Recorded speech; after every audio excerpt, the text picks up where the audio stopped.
هەدەفت دیاری کە پێش ئەوەی بڕوە و ماڵ ئاوایی لێ بکە و هیچت بە هیچ نەکردووە. دەتەوێت بگەی بەچی لەم مانگی ڕەمەزانە؟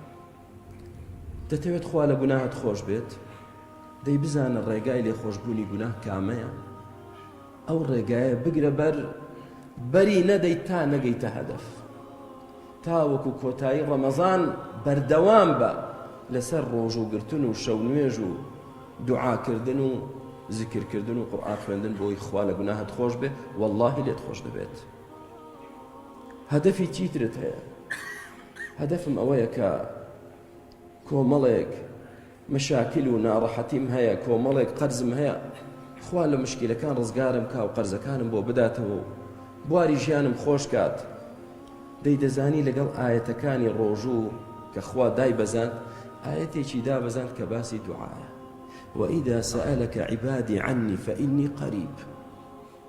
أي محمد عليه الصلاة والسلام كعبدكاني من پرسیاری منیان کرد ئەو من خۆم لەیان نزیکم، پێویستم بە واستەی کەس ناکا، پێویست ناکا بێن داوا لە تۆ بکەن و تۆش داوا لە من کەی. فإني قريب، من خۆم لە عەبدەکانم نزیکم لە هەر هەمویان. نەک نزیک بوونێکی ئیهمالکاری، نا، أجيب دعوة الداعي إذا دعان. بەڵێن بێ، وعد بێ، داوام لێ بکەن، لێم بپاڕێنەوە، من وەڵامیان دەدەمەوە. لە سەردەمی پێشوودا زاناکان، پیاوچاکان، سەحابە و تابعین کە شتێکی زۆر گرنگیان ویستبایە ئاواتیان بوایە لە خێری دنیا و قیامەت هەڵیان دەگرت بۆ ڕەمەزان. چونکە پێغەمبەری خوا عەلەیهی سەڵات وسەلام دەفەرمێ سێ دوعا ڕەت ناکرێنەوە.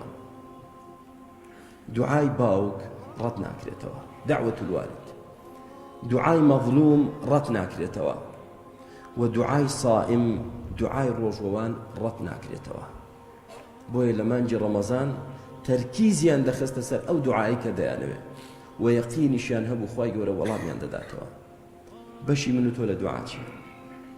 ئایا شەو ڕۆژی ڕەمەزان بە تایبەتی ئەو کاتانەی کە کاتی پارشێ و بەشتی پڕپوچەوە خەریک دەبیت، هەڵدەستیتەوە بەڵام بەشتی پڕپوچەوە دەی بزانم توخوا تەلەڤیزیۆنەکە دەڵێکی بزانم چیتر هەیە، چیتر هەیە، چیتر هەیە، مۆبایلەکەم، فەیسبووکەکەم، دوو دوعا ناکەیت. کاتی ڕۆژوشکاندن بە خاڵسی و بە خشوعی دانانیشی دوعایە بکەیت کە کاتی ڕۆژوشکاندن دوعای مسلمان قبوڵە. بینی بانگ و قامەت دوعا ناکەیت. ڕۆژی جومعە سەعاتێک هەیە پێش مەغریب دوعا ڕەت نابێتەوە، نایکەیت. براکەم هەدەفەکەت دیاریکە. ئیهمالی مەکە هیچ چرکەیەکی ئەم ڕەمەزانە لە دەست خۆت مەدە. وەڵڵاهی ئینسانی عاقڵ دەتوانێت لە مانگی ڕەمەزاندا چی کە لە پێش ڕەمەزان نەی دەتوانی زاڵ بێ بەسەر نەفسی خۆیدا و دەرەقەتی بێت، دەتوانێت لە ڕەمەزاندا ئەو گۆڕانکاریانە هەمووی بکات. دەتوانێت لاپەڕێکی تازە بۆ ژیانی خۆی هەڵداتەوە. بە درێژایی ڕۆژ لەوانەیە سێ پاکە جگەرەی خواردبێ. ئێستا ڕەمەزانە و جگەرەیەکیش ناخۆ. ئەرێ چۆن توانیت؟ کاکە بە ڕۆژوو نابێ کەواتە تۆ دەتوانی دواز لە جگەرە بێنیت، دەتوانی دوازی لێ بێنیت. شەو ڕۆژت بە دیار موسەلسەلات و بە دیار شتی خراپەوە و لە بازار و شەقامەکان گەڕیدە و بەرەڵا بوویت، حاشای بەڕێستان، ئێستا لە ڕەمەزان لە مزگەوتیت، کەواتە دەتوانی واز لەو عادەتە خراپە بێنیت. بۆیە بەڕێزەکانم، با مانگی ڕەمەزان مەدرسە بێت. مانگی ڕەمەزان قوتابخانەیەکی پەروەردەکاری بێ بۆ من و تۆ کە خۆی بۆ ئەوەیە.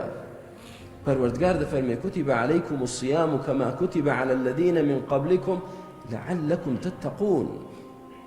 ڕۆژوو بۆیە لەسەرتان فەرز نەکراوە برسیتان کا خوای گەورە و تینوتان کا و ماندووتان کرد، نا، لعلكم تتقون.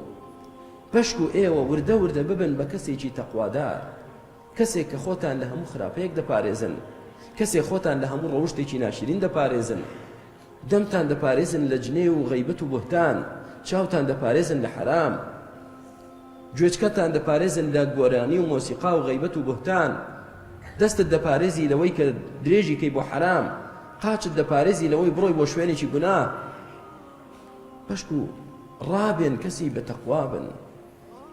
بۆیە براکەم وا سەیری ڕەمەزان کە مەدرسەیە قوتابخانەیە دەورەیەکی تەدریبیە دەورەیەکی یەکمانجی ڕاهێنانە خوای گەورە دەیەوێ ڕامان بێنێت لەسەر دوورکەوتنەوە لە هەموو شتێکی خراپ و خۆڕازانەوە بە هەموو شتێکی جوان و چاک ئەوە هەدەفەکەیە نەک دوای ڕەمەزان الحەمدولله ڕزگارمان بوو ئینجا دەستکەینەوە بە عادەتی قەدیممان کەواتە تۆ هیچ ئیستفادەت نەکرد وات نەزانی تۆ لە دەورەیەکی تەدریبی دایت وات زانی مانگێکە دەی ڕۆژەکانی حساب کەم بەسەر بچێت و کۆتایی بێت و نەجاتمان بێت تەواو بە ڕۆژوو بووین وامە بە براکەم